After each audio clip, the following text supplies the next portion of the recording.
Sadashiva Samarambham Shankaracharya Madhyamam Asmadacharya Paryantam Vande Guru Paramparam. Last week we carried over some of these modifications of Kshetram and made it personal. We brought it to the person. So naturally, verse 7 will now continue with that personalized approach. What are these further modifications upon which we, by our alignment with them, we can produce a successful life, which is in verse 7. So verse 7 will be about the 20 values. However, before going to verse 7, I would like to firstly finish off some unanswered questions that are remaining in verse 5 specifically. Suppose I get moksha, but other jivas don't get moksha. This implies the ajnanis, that means the non-moksha people, are always there. Isn't this duality of number one, ajnanis, and two, Brahman? How to resolve this contradiction? So what she's saying is, how do you now bring these two together? Because there's the unenlightened people who are still there, and there's Brahman. So this means like there's two there. And then the lady continues, she says, if desire for moksha is innate, that means all beings will eventually discover it. However, if that happens, then problem arises of last jiva. Okay, so we've got the last man standing, they're by themselves and everyone's waiting. Come on, man, just get your knowledge right. And the guy's like, no, man, I'm still enjoying my experiences on earth. And the sun's going, oh, okay, I got to keep on shining for just one person left. So we got to address this also. So this is still question 2. From the beginningless creation, the jiva count was finite. And on every moksha of jiva, the counter goes down. Doesn't this mean the counter will reach 0 eventually, thus the end of creation? So this is very much a question that is in alignment with a lady who also posed the previous question. And then the madam continues, she says, elaborate the difference between Ishwara and Brahman. I thought they were the same, just from a different point of view. How does the big crunch happen? So we talked about, from the point of singularity, how the universe appears. So I want to discuss what happens when there's a reversal of that. Is Hiranyagarbha's sarvajna in potential? Sarvajna means all knowledge. So is Hiranyagarbha's sarvajna in potential similar to sarvajna in potential in the causal body? So let's go into the first question. Suppose I get moksha, but other jivas don't get moksha. This implies the ajnanis are always there. Isn't this duality of ajnanis and Brahman? How to resolve this contradiction? There's no such thing as jiva. Just like there's no such thing as pot. When you say pot, what are you referring to when you say pot? Name and form. Yeah, you're entirely referring to the clay. We say pot, right? But you're only saying pot because of the existence or the presence of the clay. So it's not like there's pot and clay. It's not like there's two entities there. There's just one clay. So this means that there's no independent existence which this pot enjoys. This pot doesn't have an independent existence. A jiva doesn't have an independent existence because the pot can be negated. Pot is, clay is, molecule is, atom is. So by the time I say pot, right, it is. By the time I go to clay, where's the pot now? It's gone. You can't find a pot anymore. When I get from molecule to atom, where's the molecule now? I can't find it because I'm at the atom. So which one's real? Is the pot real? Is the atom real? Is the molecule real? So this is what we call mithya. It is neither real nor is it unreal, but it's got this in-between existence. Why is it in between? Because it is there while it's there. But if you investigate into it, it's no longer there. Therefore, we call it mithya, dependent existence. So pot is, clay is, molecule is, atom is, etc. is. The name form changes, but the isness remains in and through all names and forms. So you can negate the name and form. You can negate the jiva. which kosha would you like to talk about? Would you like to take the Annamaya kosha? Body is, right?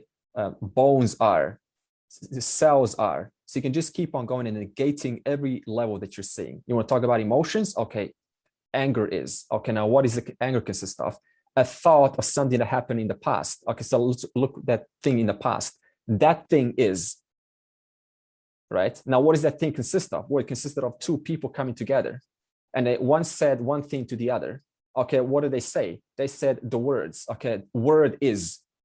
So no matter what you look at, you negate it immediately by looking further into it. But the isness remains in and through all of it. So the jiva is only real if you look at a jiva as an independent entity enjoying its own independent existence. But if you look further into the jiva, you cannot find such thing as a jiva. What specifically are you referring to when you say jiva? We only give you the 5 kosha model to help us explain, to quantify this person, to help us kind of say, okay, what is this body, emotions, intellect, so on. But if you look deeper into it, you cannot find anything specific. You can't stop to a final thought and say, okay, thought, period. This pot is nothing but the clay. In that same way, the jiva is nothing but Ishvara.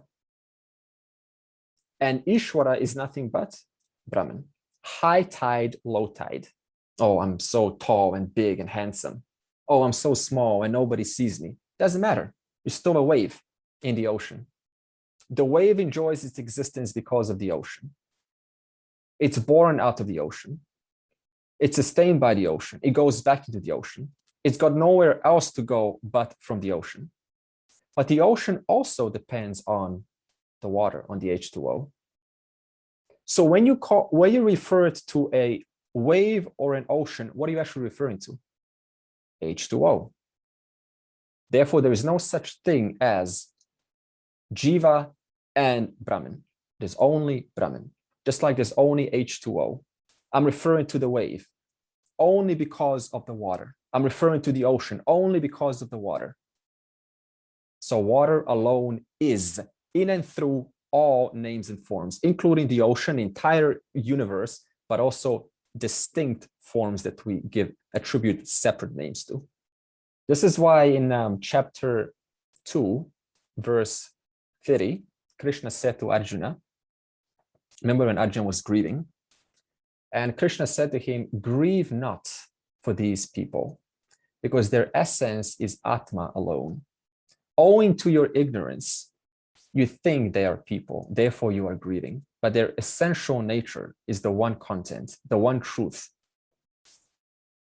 So Arjuna thought he was grieving for jivas because he was giving independent reality to these jivas. But then Krishna says, grieve not for them, because your ignorance of reality hasn't been ascertained yet. Therefore, you think you're grieving for jivas, but you're actually just grieving for what? The one truth in and through everything, appearing as different jivas, as different forms. So that's answer 1.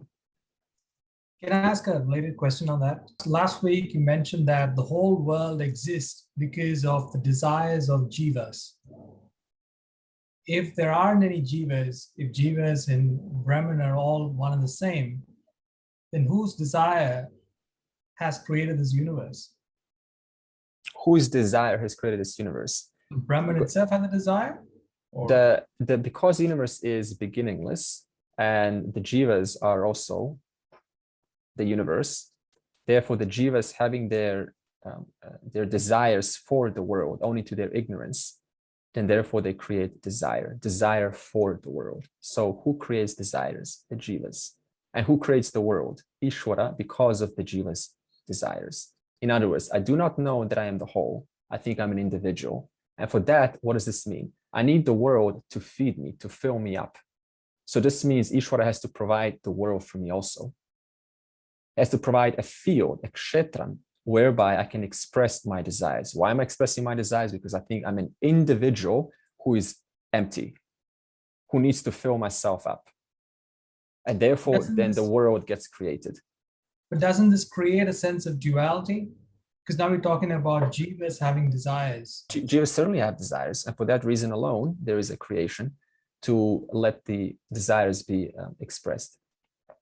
Just like the mind has a lot of, for example, impressions right now, and those impressions will be all expressed tonight, and then the whole world be created in the dream for those impressions to be expressed. So if, for example, suppose someone's highly attracted to painting, and then when they dream, what happens? Then they take on the role of a painter, and then they interface with painters, right? And then there's a whole world of painting. So in other words, the desire of the dream theme always reflects the theme of the mind.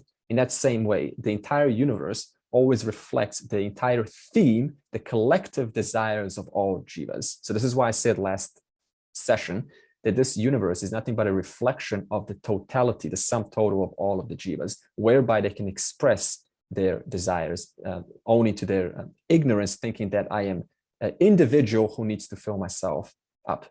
The original question was, suppose I get moksha, it implies that ajnanis are there and there's Brahman. Okay, so that I gave you answer one.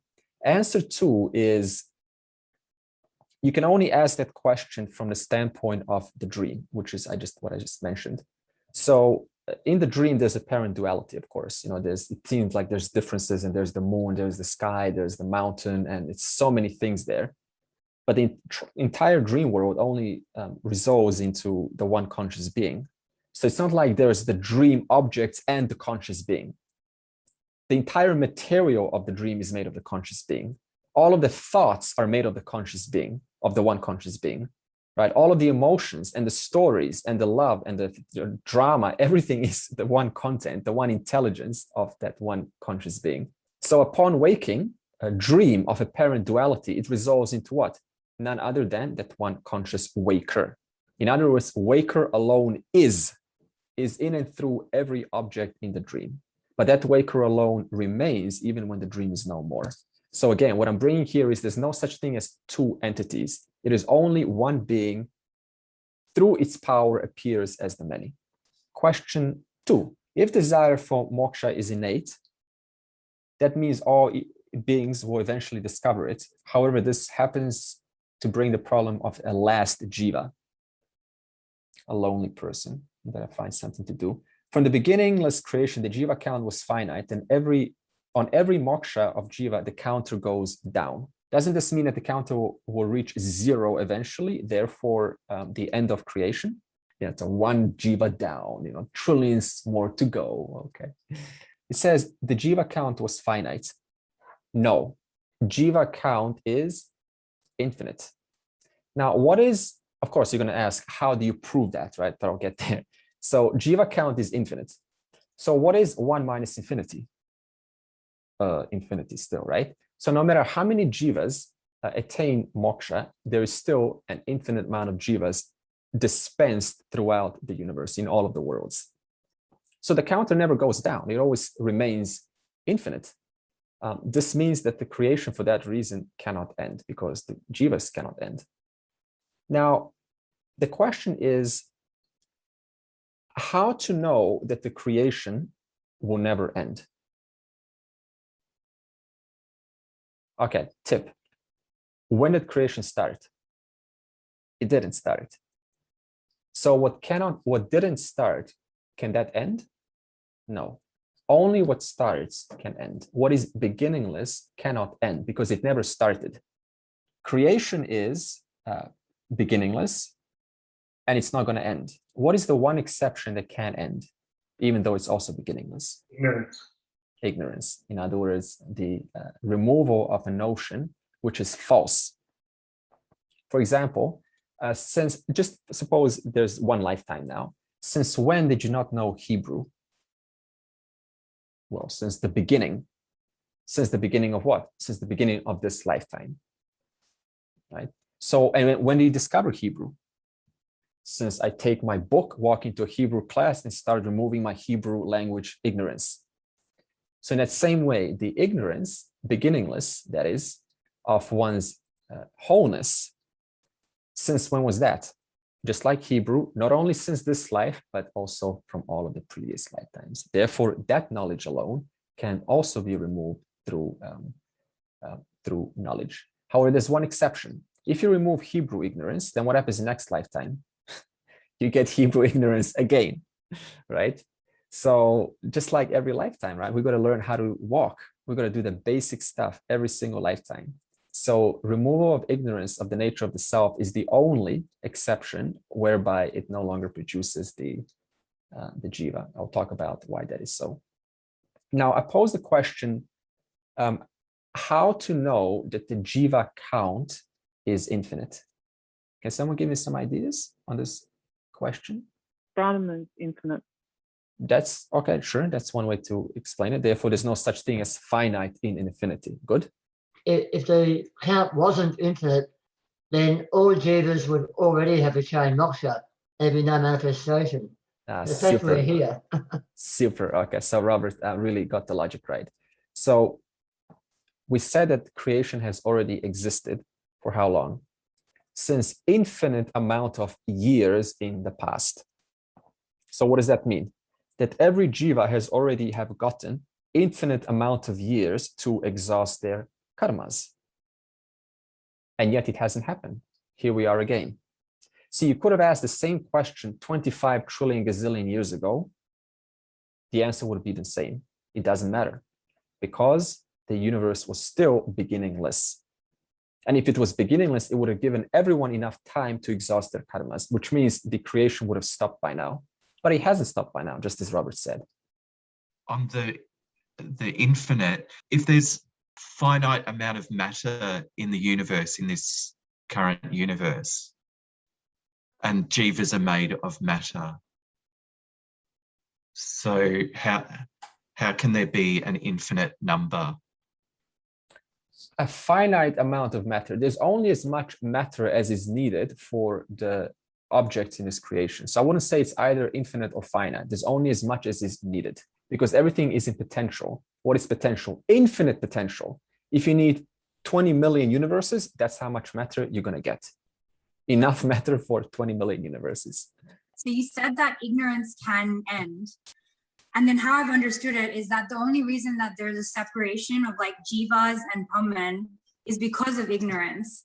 Therefore, if ignorance can end, doesn't that mean like creation can also end at some point? Like there's an end point? Not the total creation. Good, Amrita. So it can end for the jnani, for the liberated being, by not being reborn, by not taking on another body. But it does not end for all of the other jivas. For example, how many enlightened beings have already died? Millions. And yet here we are, creation is still available for us because we still haven't done the job. Therefore, we still need creation for our own sake. Now, suppose we also all leave and not get reborn. Then there are still many more jivas, right? Who still need creation for their own exhaustion of many desires, playing with the worldly toys, as I call it. So your own ignorance can end, but total ignorance never ends. Exactly, which is why we still have a creation. In other words, if one person attained liberation in the past, then you and I will not be having this conversation because the job would have been done for every one of us. So this means for one being alone, they no longer have to bear another body. That was answer one that I gave you. Answer two is creation cannot go out of existence because creation or the jagat is an effect of a timeless cause. A timeless cause cannot have an effect that ends in time because the cause itself is timeless, which is why also we call creation lila or divine play. Nataraja? Here we have the snake coiled around Nataraja's neck 3 times. So Nataraja represents Ishvara, right? Shiva. Snake called 3 times. What does that mean? I am the truth of the past, present, and the future. And then we have Shiva, the Lord of Destruction, sitting on a little demon, a little demon dwarf, right? And this represents the jiva's ahamkara. In other words, I have conquered by the help of my destructive power of self-knowledge, which destroys ignorance. I have helped the dwarf to be conquered, and therefore I am sitting on the ahamkara, the individuating principle who thinks I alone am in this universe. I have conquered that. And then we have holding a drum in his top right hand, and this drum is the represents the primal sound Aum, that is the of the universe. I probably heard this before, right? The Aum is a primal sound of the universe. I probably never asked why. What's the logic of that? Okay, so what is the subtlest element that embodies all of the things in the universe? Space. What is the property? What is inside space? Names and forms. What is the property of space? Sound. What is inside space? Names and forms, right? So does the name contradict the form? No. In other words, wherever there is a form, there is a name. You cannot say this is a pot unless it is a pot. Every form has an inherent name. You understand it so far? Now, when I say Aum is the primal sound, that is the truth of all forms in creation. What does that mean? It means that, for example, if you take your tongue out right now, what are the only three sounds that you can say? Aum. Try that. Try to say any sound without moving your tongue.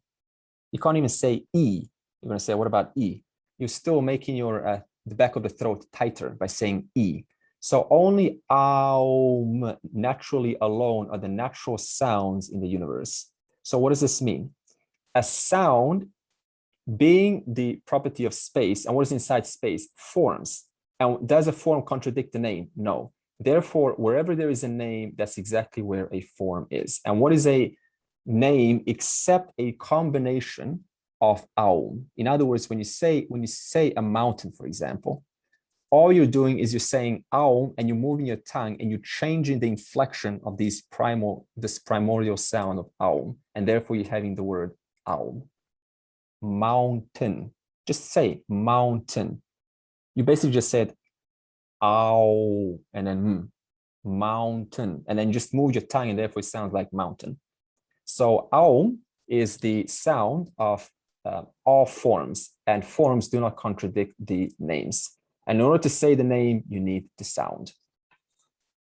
In our Vedic literature, I'm not sure which part, it says that sound is actually, the name is actually more powerful than the form, because I cannot put a mountain in your mind, but I can say the word mountain.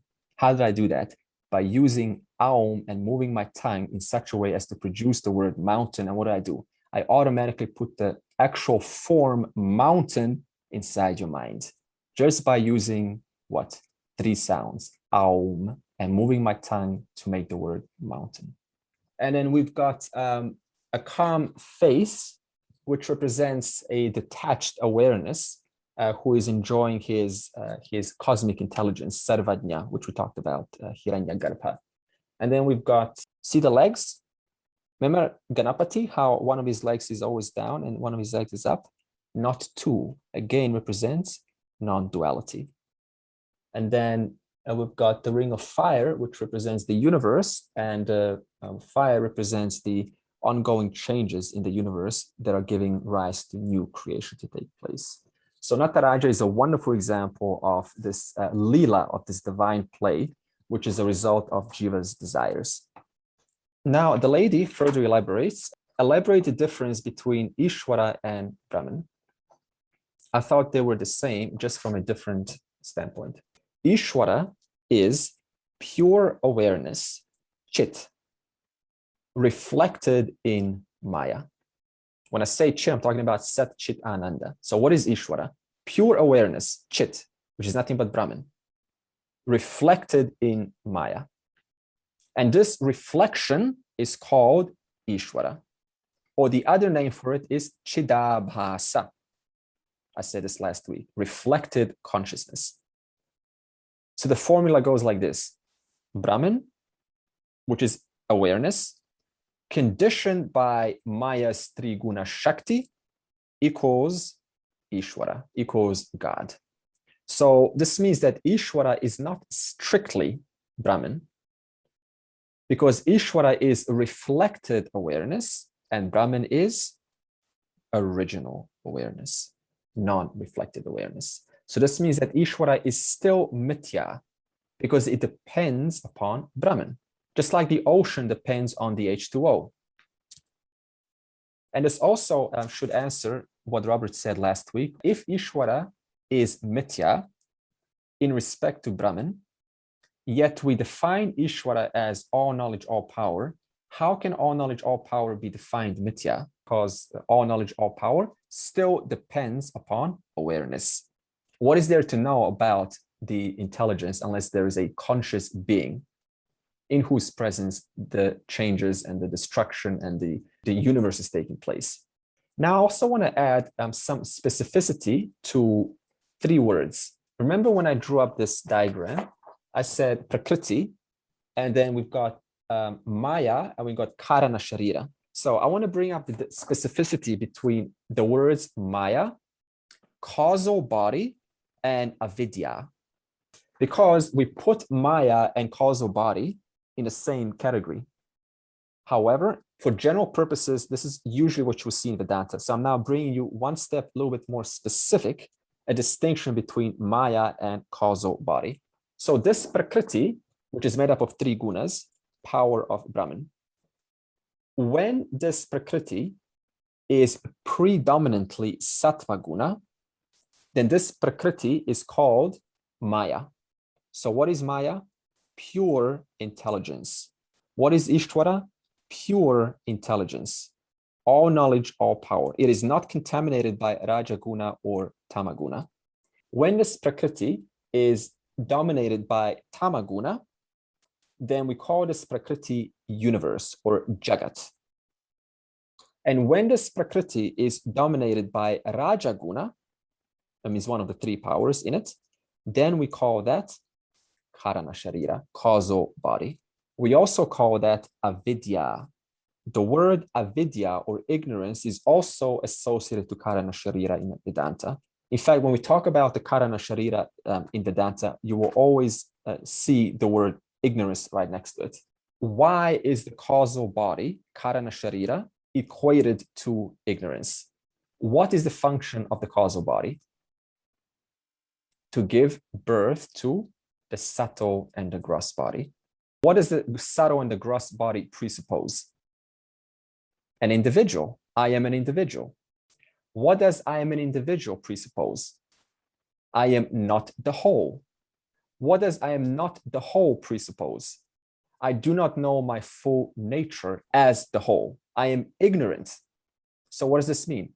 Because I am ignorant, it gives a rise to my individuality. What gives rise to the individuality? My causal body. What is inside the causal body? My tendencies to think of myself as one distinct individual amongst the many. Therefore, ignorance is what gives rise to the subtle and the gross body, but also causal body is what gives rise to the subtle and the gross body. I am ignorant of my nature, therefore I get a subtle and a gross body. And what gives rise to the subtle and the gross body? The causal body. Therefore, ignorance and causal body are always hand in hand together in Vedanta. What does the word sharira mean? It means that which decays or withers away. So this means that even karana sharira, that which decays or withers away, can indeed decay or wither away. In other words, karana sharira that gives rise to the individual, that can also decay or wither away. How? By shifting my identity from the wanting individual, that means the individual who thinks is a separate being, who I need the world to fill me up, by shifting the I identity from that individual to the whole. And once having done so, there's no more subtle or the gross body necessary. Why? Why is the subtle or the gross body no longer necessary? Once I identify myself as the whole. Well, we can answer that by asking the question, why do you get a subtle and a gross body in the first place? To enjoy, to do things in the world, to get stuff, to fulfill your karmas, to exhaust stuff. So therefore, once the identity changes from the individual, the needy individual, the small individual, to the whole, then is there anything to gain in this world? No. So then who's there to come back? And for what purpose? So the only reason we come back to the world is why? To get stuff, to fall in love, to go through this, to succeed, to be someone, to go somewhere. Do you go to the places where you know there's nothing in it for you there? Where you know there's nothing to do there? Absolutely not. Why don't you go to those places? Because you know there's nothing to gain there. In that same way, where is their purpose of coming to the world, knowing that I am not only the world, but much more than the entire world? Where is the point of that? So this is the identity shift from the small individual who needs the world to the whole, in whom the world resides. Robert? I think that relates to something Martin brought up last week when he said, can you, after having achieved moksha, come back out of sheer compassion for other beings? What he was really referring to there was the doctrine of the bodhisattvas, which is a belief in Mahayana Buddhism, as you would know. Those beings are entitled, according to that doctrine, to move to the final nirvana. But they delay that, so they're not actually fully liberated beings. They haven't achieved moksha. They take the bodhisattva vow to stay in manifestation until all sentient beings attain liberation, and then they'll attain theirs. Yeah, I heard that, for the sake of compassion coming to guide the beings. And that is absolutely possible. If you would like that, I would not doubt that that is absolutely a possibility. You know, to come back to the next life with knowledge of some attraction of Sanskrit, you get born in the right family, and the family brings you the right guru very early on, and you get educated, and then you start from that standpoint to educate others, and you have a really good life. No doubt that is possible. But they haven't actually achieved moksha. They've deferred that state. That is still love for it says utter devotion, if you think about it, right? Yeah. Because probably, okay, why? Probably if they attain moksha, then there's no coming back, right? But just by saying that fine line, just like right before that understanding, I want to serve the Lord. In fact, this is what bhakti is about, right? I heard somewhere that someone was asked, you know, so do you want to come back? It was one of the popular swamis. It was a bhakta. It was like Hare Krishna bhakta. And he says, absolutely. Why do you want to come back? So that I can chant the name of the Lord. Because when the bhaktas, they get into that mode of chanting, it's like just utter bliss. And if you're in that aura, you feel really good around them, right? And it's really— I've heard the saying, yeah. Rather than becoming the sugar, you still want to taste the sugar. Yeah. You know what I mean? Yeah. You know that saying? Yeah. It's like, rather than becoming the sugar, you still want to taste and just to enjoy the sugar. Exactly. You know, so in other words, it's still a mind that wants to kind of taste the Lord. He doesn't want to be the Lord, he wants to taste it. So that's completely fine. And we really do honor, we honor bhaktas like that, because they really do help us to live in our own inspiration for devotion to something much grander. Okay. There is still that ignorance, isn't it, Andre? When you desire the love as outside you, or the Lord, it's still an ignorance there. It is absolutely, that's 100% ignorance. That is no more or less ignorance than someone who's not doing that at all, and they're just having a normal in terms of, you know, just a dynamic life. But it's still willingly staying as a small individual, refusing to accept oneself as the whole. So there's a reason for that, and the reason is, of course, verse 7, we talk about the qualifications of the mind. So this means there's an aspect of the individual that is not willing to accept or to understand, because they find some pleasure, some enjoyment in staying a separate individual. Yeah. So you can always look at it both sides, right? You know, one of them is it's a devotion and it's adorable. It helps a lot of people, but at the same time, you know, it's just lifetime after lifetime like that. I want to be a devotee. I want to be a devotee. I want to be a devotee. So eventually everyone comes to a point and they just say, okay, now time to learn the knowledge. And is it possible to still be a devotee to God, but be realized as well, that everything is a whole, like the formless and the form and the formless God? Absolutely. Absolutely. However, you only get that chance in one lifetime. That means once the moksha is attained, there's only two possibilities from there on. One of them is to teach the knowledge, and the other is to further devote through just devote to your wife, devote to your husband, devote to your children, or you can just share the message to your friends and family, or so on, or whoever's willing to listen. In other words, you only got two choices. One of them is to continue the tradition by demonstrating, showing the teachings. And the second is to really just live a life of freedom. That's the only two choices left for the person. So what Lorena is saying is, if you choose option number 2, then you can, be devotional. In fact, even number 1 is devotional. How can you not be devotional? Because you realize that you're only here because of all of the variables that came together, Ishvara Nugraha, that made you come to this place. You had to meet different people. You had to read different books. You had to kind of, dive and, jump over the hoops, obstacles in order to discern what is worth listening to and what is not worth listening to.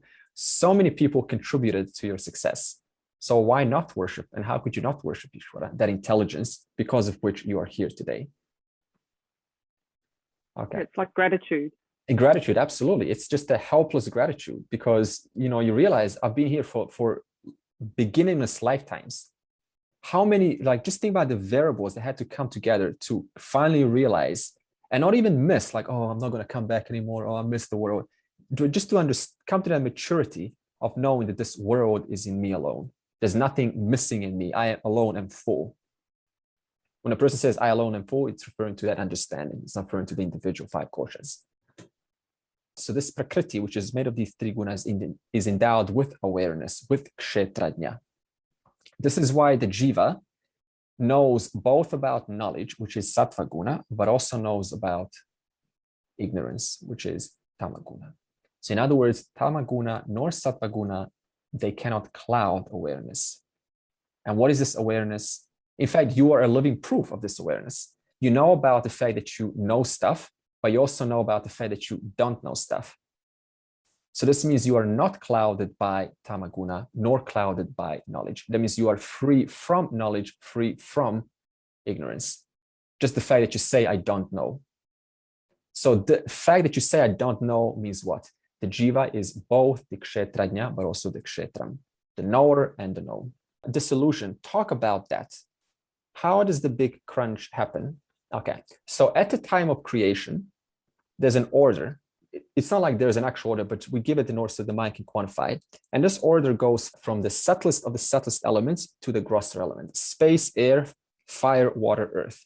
So let's take, for example, creation of a star or a planet. How does this happen? So let me show you an order. Take space. So in space, in the subtlest element, what happens? A rotating clump of gas come together. How?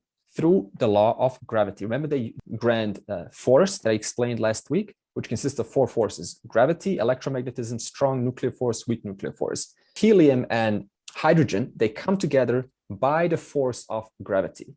So gravity pulls them together into an interstellar cloud. So what is that? Air. Now, when I say air, I'm not talking about oxygen. I'm talking about something that is less subtle than space. So it's going towards more solid now. So now this gravity pulls these atoms together tighter and tighter. By the force of gravity, what happens? The core starts to heat up. What is that? Fire, heat. As the core starts to heat up and more atoms start to clump together, what happens? It starts to turn into a more denser and denser body called either a star or a earth. Therefore, you're now going to water and then finally to earth. So what am I showing you this? To demonstrate the order: space, interstellar cloud, air, fire, that means heat, and then water, earth, and then finally you got the whole planet. Now, the question is, that's the order from creation. Now, how does dissolution, pralayam, or means dissolution, or brahmaji, night, or what's called a big crunch in science, how does that happen? The order is exactly reversed. First of all, humans go extinct. This is not a surprise. We've already had many extinct times before. We weren't always here on this planet. So obviously something happens, some incident, and then the core gets unstable. This is all, we can also observe this when there's an explosion of a star. And then eventually the planet starts to turn back into this interstellar cloud of hydrogen and nitrogen atoms. And then that also dissolves slowly. And then you have pure space. Not spaceland now, because if you look at space now, there's still that hydrogen and nitrogen in there. So pure space, and that space also starts to then dissolve into pure nothingness. So space is the last remaining component before this universe goes out of existence into potential. And this potential we call Maya. Is Hiranyagarbha's Sarvajna in potential similar to Sarvajna in potential in the causal body? The word potential cannot be equated to causal body, because I just explained what is causal body. Causal body is not potential. Causal body is ignorance. You can, however, equate the word potential to Maya, because it is sattva guna. In other words, sarvajna is Maya, all knowledge. What is sarvajna? All knowledge. Sarvajna from the standpoint of the unmanifest, that means all knowledge from the standpoint of the unmanifest universe. There's no universe now. We call that Maya. Sarvajna from the standpoint of the manifest universe, as we're experiencing now, is called Hiranyagarbha. So what is Hiranyagarbha? It is Ishvara identified with all of the subtle bodies of all of jivas in all of the worlds, but also identified with its own sarvajna of everything else, of the laws like dharma and gravity, electromagnetism, everything. The teaching distinction between the knower, you, and the known, everything other than you. And I want to really bring this down to a little bit more of an understandable, relatable level. This is kshetram, right? This is everything that is known. So what is exactly is known? For example, your 5 koshas, or the 3 bodies, or the universe. And when I say 5 koshas, that includes, your emotions, what you know, right? Your memories, everything. So this is all kshetram. And even when you say, I know about myself. Suppose you say right now, I know about myself. I know that I exist. Suppose you say that right now. So my question will be to you, what knows the fact that you just said, I know that I exist? What knows that? And that which knows is called the kshetrajna. Suppose right now you say, I am Brahman, I am consciousness, I am awareness. So what you just said was everything belonging to this category right here. You said, I am awareness. The awareness, am I, all of that is known to you. The entire experience of making a claim of who you are, of claiming your nature, from beginning to the end, all of that was known. By what? By kshetrajna. Another name is Atma. And this Atma, if you could verbalize it, it would be, I know that I am. So what do we usually say? I am. But there's a silent presence. I know that, and you cannot verbalize that presence. I know that I am. And that silence witness, that silent presence is kshetrajna. And what is this kshetrajna or Atma? It is a non-participating, so it doesn't participate in your transactions. It doesn't participate in your thoughts. Because if it did, you could not think whatever you think. It would be interfered with. It is non-interfering. It is unchanging. It is non-verbalized. You cannot verbalize the fact that you always know stuff. Because if you do verbalize it, you would say, I know that I know. But there's still a silent presence because of which you said all that. It is a non-verbalized principle of knowledge that illumines every thought and every experience. Now, even if you said, what is this presence? I don't understand what it is. Everything you just said belongs right here. I do not know, including the ahamkara. I do not know what it is. But you knew about the entire experience from beginning to end because of you, kshetrajna. And we also call this kshetrajna the sakshi in Sanskrit, which means the witness knower, the observer, the one that lends its shine onto what? Onto the entire experience from beginning to end, all the time, including the 3 states. Waking, dreaming, sleep, including the 3 times, past, present, and future, always illumining everything. So you can put 3 states here, you can put 3 past, present, and future also. Imagine there's a sun here, and this sun equals kshetrajna, right? And this sun is shining on, let's say, phase A, phase B, phase C, phase D, E, F, G, right? So all of these phases are kshetrajna. Everyone's going to say, I am Andre, I am Victor, I am Nagesh, I am Meena, I am David, I am Goknur, right? Everyone's going to say that. And everyone is saying that why? Because of this one kshetrajna that is in and through every single individual. The knower of Andre is the same knower of Robert. The knower of Amrita is the same knower of Buddha. Only one knower, illumining the experience of Kshetram, called the person. And then what is each one of these? We can call them the individual knower. So everyone is an individual knower, because consciousness, Kshetrajna, is the non-participating, non-interfering, unchanging, non-verbalized principle of knowledge, is shining onto Goknur's mind, Olga's mind, Amrita's mind, David's mind, everyone's mind. And for that reason, we are never not known to ourselves as self-evident. So on the bottom, we can see the 5 elements.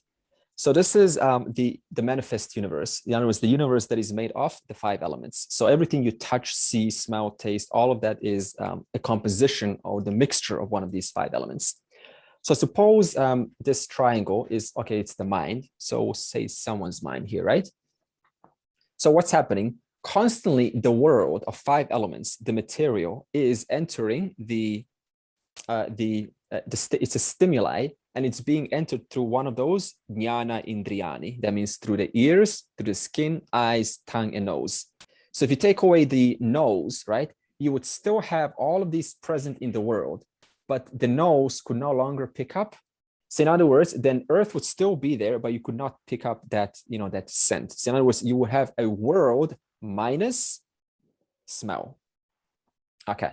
So now, after it's entered one of your jnana indriyanis, where does it go? It goes into the prana. In other words, it's carried by the prana into your subtle body, into your mind.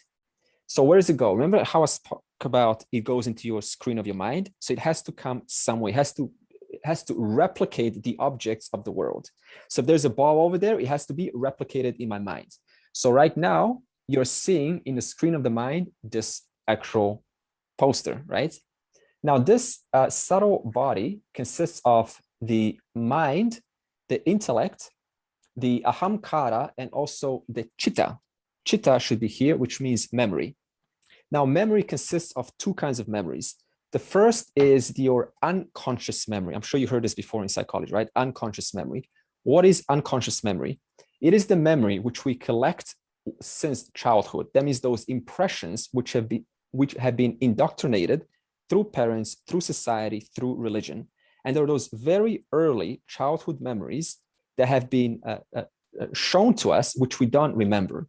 And by the presence of these memories, what does it do? It dictates how we assess situations. It dictates how we have an opinion about certain people or a certain object in this world.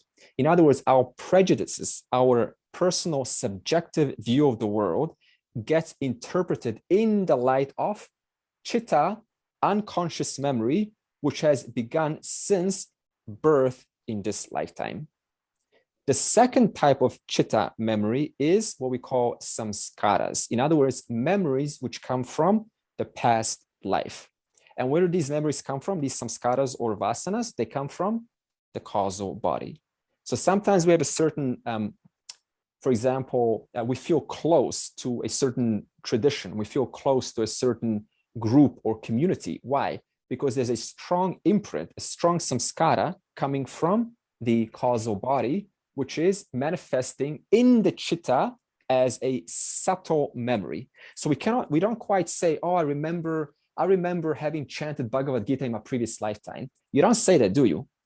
But it is still a memory. So how do you relate to that memory? Unlike the unconscious memory, we say, oh, I remember having gone through this negative experience of, kind of seeing something that didn't really have a good taste in my life. You have a unexplained relation to that particular object. And that unexplained relation is what we call a samskara manifesting from the previous life in the form of your unconscious memory. So now the 5 elements have entered your screen of your mind. The mind is now also going to use the chitta to ask, what does this mean? What does this object mean? Can I relate to this object of the past? So this is where the memory helps, right? In other words, when you see something, then your memory takes that from the past, so it doesn't have to reassess Is this dangerous? Is this worth my time? It just uses the past. And it quickly assesses, okay, so on the basis of the past, the unconscious memory, including the unconscious, the causal body, I'm going to go and say yes to this. So that also memory goes onto the screen of the mind mixed. That means defining the experience of the world. So now the world has been defined through the memory so far. What else does this experience, the screen of the mind, get defined by? It gets defined by your intellect. So now on the screen of the mind is an object in this world consisting of the 5 elements. Also, it now has to ask the intellect, what do I do with this object in the situation that this person finds themselves in? Now, the intellect would take that data in the screen of the mind, and you will look at some variables in the light of Dharma, because you also have to, where is Dharma shining onto the intellect? So it would say, okay, so you have to now help this person because they're asking for help, and it is right to help. Therefore, that is one of the things that you should do. So that data gets added onto the screen of the mind also. And now that experience has to be owned by one single individual. You can't just kind of, offload it to some random individual. You, the one that's perceiving through the 5 senses, have to own the experience in the subtle body belonging to one individual. And that is done through the ahamkara. Then the ahamkara says, or it doesn't say, just in the presence of the ahamkara, this experience in the mind is isolated, localized to one single individual, which we call our names. So now this experience is now further modified, as I said, by your vasanas. So suppose you have a vasana. What is a vasana? A habit, a tendency to think about a certain thing, an impression from the past, which causes me to color in. That's what vasana literally means in Sanskrit. That which colors, to color in the total experience in the subtle body, therefore modifying the interpretation of the intellect and the manas. So even if your manas, even if your unconscious memory and your intellect has assessed a situation, the final product of that will still be colored by the vasanas. So in other words, suppose you see someone that reminds you of someone, right? And that reminding is called a vasana. And that vasana will then say, no, I should not help this person. So your intellect says, I should help this person because that's dharma. But then your vasana overrides that and it says you should not help them. And then what happens? Because the intellect is always being shun on by the law of dharma, then there is a feeling of guilt. Now this guilt gets added onto the manas, also gets added on the screen of the mind, owned by the ahamkara. And then the final experience, what do? Through your speech, you say, no, I don't want to help you. Through your hands, you give them a finger or something, right?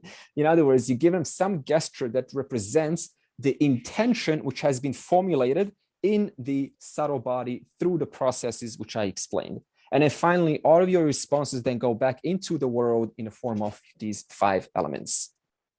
Okay. And what else can we share? So where did these karmas and these vasanas come from? They came from the causal body. We explain what's the causal body. When Prakriti is dominant by the Rajaguna, we call that causal body. And then we've got the Kshetrajna. In other words, the Kshetrajna is in and through all of this for every person.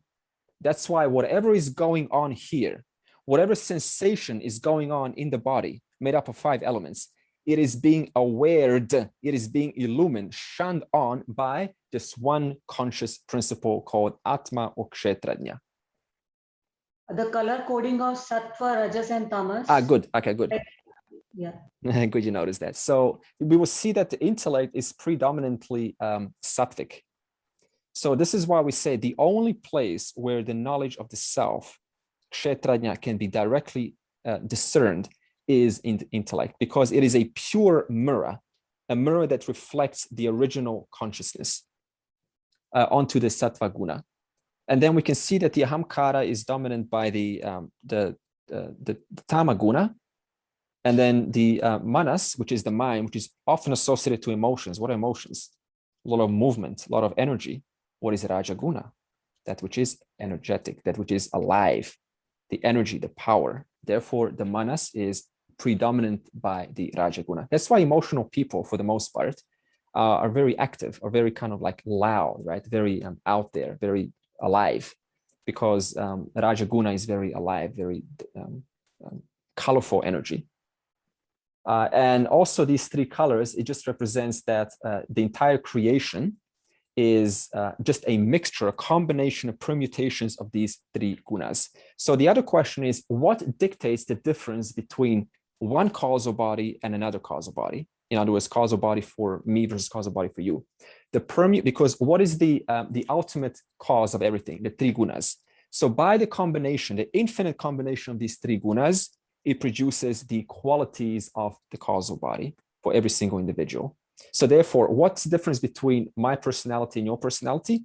The permutations and combination, the mixture, the quantity mixtures of certain qualities of these gunas. Now, what the scriptures say is they say your goal as a sadhaka is to move towards sattva guna, because this is the energy of clarity. There's no clarity in a person that's still active. I mean, there is a clarity, but in the form of what can I get from this world? What can I kind of, from myself? So it's only when a person goes from, in fact, the whole spiritual journey is to go from tamaguna, the state of inertia, laziness, not willing to do many things, not willing to clean the garden or clean the house or get out the door, right? Into a more rajasic state. So this is where we prescribe karma yoga, right? In other words, go and do something that inspires you, something that kind of jolts you up. So you can't tell a lazy person, like you're lazy, maybe a child or something, right? Go and read Bhagavad Gita, because they still have to go through the process of first developing that Raja Guna. You still need to be active to sit down and concentrate. That needs a Raja Guna disposition. And then Raja Guna, suddenly, the person still an erratic mind, still very active. Then the person starts to slowly through the sadhana, contemplate and reflect upon life and existential matters. And that's where we move towards sattva guna. So a lot of thinkers, a lot of philosophers in this world at all times are predominantly sattva guna. That's where all knowledge takes place. In the Raja Guna, this is where most active like Silicon Valley types and you want to achieve stuff and be out there and be seen. And Tamaguna is also required for sleep. If you don't have that sense of inertia, if you drink a lot of coffee, what does coffee do? Lifts up your Raja Guna, impossible to sleep.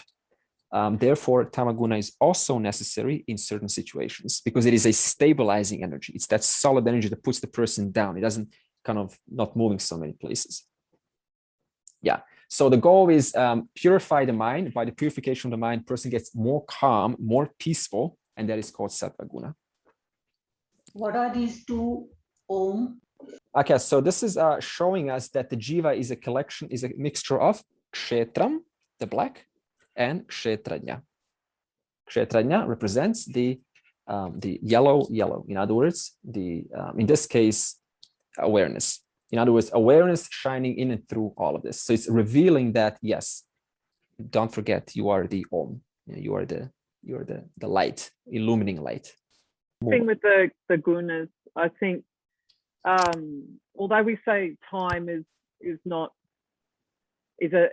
finite, and these three stages you're trying to achieve the sattvic stage at the top, but it's sort of like a rite of passage for younger people. They start off a bit. I'm just thinking about my sons. They start off a bit lazy, trying to talk about spiritual things. They're kind of like whatever, mum, Yeah. And then to get motivated, you're more rajas, getting out there. You start to go from being tamasic to I want to achieve things in my life and get money because they think that's going to get a bigger house, more property, more successful. Their idea of success is completely different to someone that's sattvic and they're trying to get spiritual success, like achieve moksha or Excellent point. Yeah. In fact, this is exactly the process that we say, you need to talk to the individual at their level, at their language. Yeah. It's so easy to say, no, this is all, passing and it's all fleeting.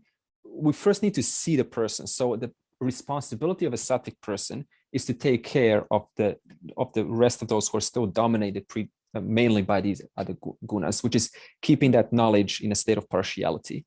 Yeah, but generally we need to be very careful and nurturing by telling the person, yes, what do you like? And then we usually tell them, what is it that you want for yourself, right? Get a little bit kind of selfish. That's one step better than being totally lazy.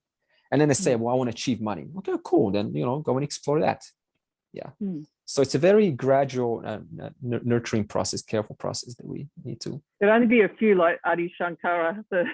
He's like a child genius that just understands everything at age of 5 or whatever. So yeah, you know, there's not that many that are like. Yeah, that would be cool, right? At age 5, you know, all this. Yeah, crazy, and walking around India at the age of 12 or whatever. But there's not many. There's not many that would be. That's a good point. In the earlier times, right? Even like when I was born in Serbia, kids like 12, more mature than today's 40-year-olds, right? Yeah. And this is how it is. So I'm not surprised if at that time you would have kids at 12 who were already way more mature in terms of their perception of the world and their devotion for the divinity. Do you think that comes with hardship too? Because my mother was working at age 14, and she grew up in a harder time. Definitely agree. Hardship really kind of solidifies you, makes you concrete and real. Yeah. If you're just kind of like giving them everything on a silver platter, then it's like spoiled children. Yeah. Entitlements, right? I'm entitled. Amanitwam adambhitwam ahimsa kshantir arjavam acharyo pasanam shaucham stairyam atma vinigraha. 20 values of an enlightened mind. In response to Arjuna's question, what is jnana? The values necessary to prepare the mind for knowledge are set out in the Bhagavad Gita, chapter 13. Of the Gita begins with Arjuna asking Lord Krishna to teach him. In some Gita manuscripts, this opening verse is not found. Arjuna said, "O Lord, I would like to learn about Prakriti in sentient matter and Purusha, sentient person, Kshetra, the field, which indicates the body, Kshetranya, the knower who is conscious of the field, the body, knowledge, and that which is to be known." In answer to a part of the request, Lord Krishna enumerates 20 qualities of the mind, which he terms jnana, or knowledge. These are 20 values now. 1, absence of conceit. 2, absence of pretense. 3, not hurting. 4, glad acceptance. 5, rectitude. 6, service to the teacher. 7, inner and outer purity. 8, steadfastness. 9, mastery over the mind. 10, dispassion towards sense objects. 11, absence of self-importance. 12, reflection on the limitations of birth, death, old age, sickness, and pain. 13, absence of a sense of ownership. 14, absence of obsession to son, wife, house, and so on. 15, constant equanimity towards desirable and undesirable results. 16, unswerving devotion to me, characterized by non-separateness from me. 17, preference for a secluded place. 18, absence of craving for social interaction. 19, understanding the ultimate validity of self-knowledge. 20, commitment to self-knowledge. These are declared to be knowledge, and what is opposed to it is ignorance. As we have seen, knowledge, as used here, does not mean knowledge of the self, but stands for those qualities that prepare the mind for the knowledge of the self. Knowledge of the self in this verse is indicated by jnana, which is to be known. Jnana indicates those qualities of the mind that must be present for the vastu, the truth, to be known. The truth is that which is the ultimate reality to be known, that which cannot be resolved into anything else. We have seen in the previous discussion that for values to be personally valuable, they must be discovered through knowledge and not forced upon a person. Therefore, the term jnana is quite appropriate. The list of values constituting jnana is long, but the qualities are interrelated. They define a harmonious frame of mind in which knowledge can occur. Each of the terms used by Lord Krishna highlights a certain attitude, the value for which must be discovered personally in order that the attitude becomes a natural aspect of the seeker's mind. Does anyone want to share what you got out of this? What we are to embark on? Value of values. Value of values, yeah, is the whole book by Dayananda. So chapter 13 consists of 3 categories. Category 1 is prakriti and kshetram, which means the material universe. Category 2 is purushaha, kshetrajna, and jnaya. This is the conscious principle. Category 3 is jnanam. These are the 20 values which are going to help us to fertilize the soil of the mind, not in your garden. By fertilizing the soil, then the seeds of self-knowledge, which we are planting, can fructify much faster and much firmer, much deeper into our being, into our understanding. That means we get to embody the knowledge in a more harmonious, holistic way. So far, Krishna has spoken about kshetrajna and kshetram. We have undertaken that from verse 1 to verse 6. Now, Krishna will undertake the word jnanam, and this will be between verse 7 to 11. So next time you see a shop 7-Eleven, you always think of these 20 values. What is Shabda Pramana? When we say Shabda Pramana, we're talking about the means of knowledge which brings direct knowledge of the knowledge of the self. That is Shabda Pramana. If I were to describe to you what a durian tastes like, if I were to use my words, that means if I were to use Shabda Pramana to describe what a durian tastes like, would you have a direct experience of a durian? No. Why not? Because the durian, the taster and the tasted are different to begin with. By the way, does someone know what durian smells like and tastes like? Yeah. Okay, yeah, good. do. It's a good weapon, right? do. You know, so the taster and the tasted are different. Therefore, no amount of Shabda Pramana can help to reveal the direct taste of an object which is not inherently the taster. However, this does not apply when it comes to the subject, to the taster, to the one that is true and present to him or herself all the time. Why? Because the person that is present is always present. Therefore, there's no question of Shabda Pramana failing. Shabda Pramana, means of knowledge, only is there to help the person clarify what is the nature of my constant existence. It's not like the person now has to go and get existence and says, oh, you know, hold on, let me go first find myself, and then you can kind of like talk. You don't have to go and find yourself. You're always present to yourself. For that reason alone, Shabda Pramana works, because it is talking about that which is already true, which is yourself.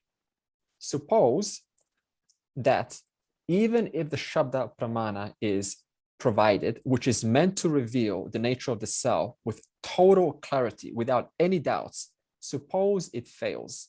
I just explained why it succeeds, right? Because you're always true to yourself. Therefore, I'm simply using words to reveal that which is true, which is yourself. Suppose that fails. There's only 2 reasons. It cannot be because you are missing, because you're listening to the words, right? So you're present.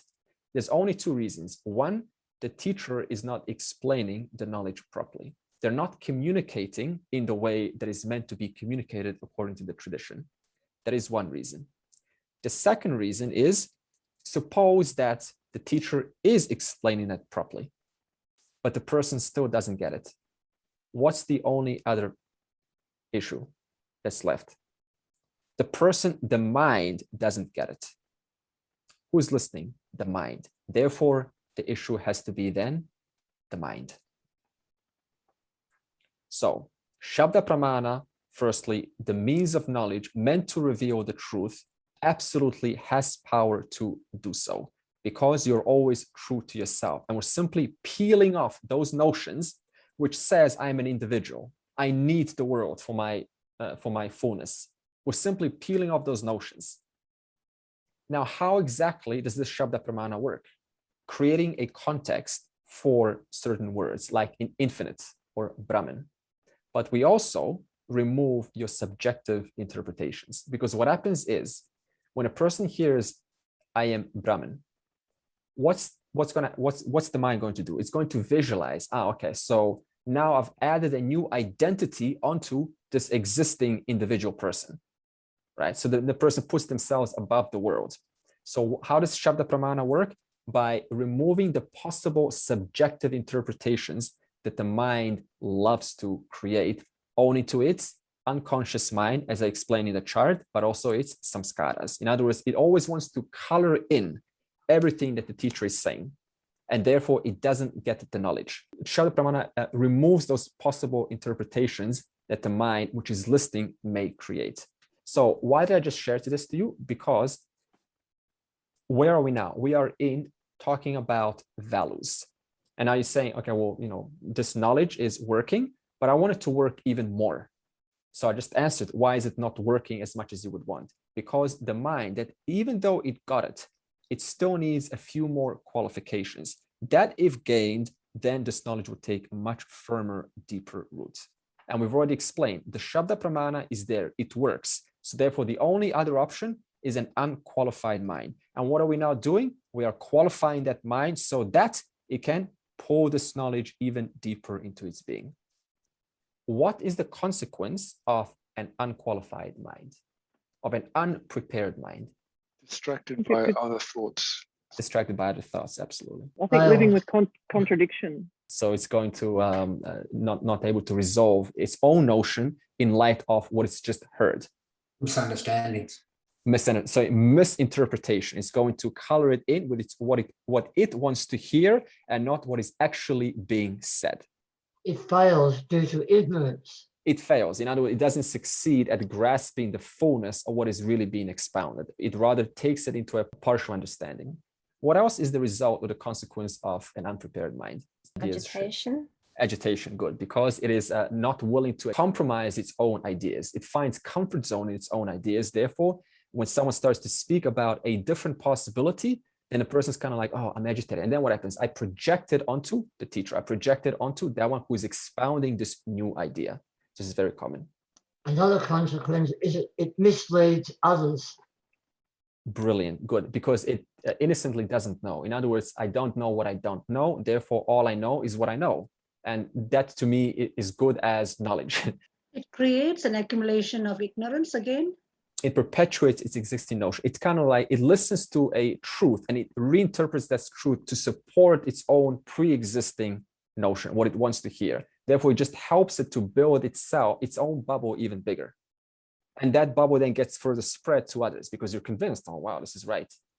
What's the consequence? The first one is accepting, for example, what sounds good and rejecting what doesn't sound good, as we already said, because it doesn't support my pre-existing belief. The second one, which Nagesh said, was misinterpretation of input.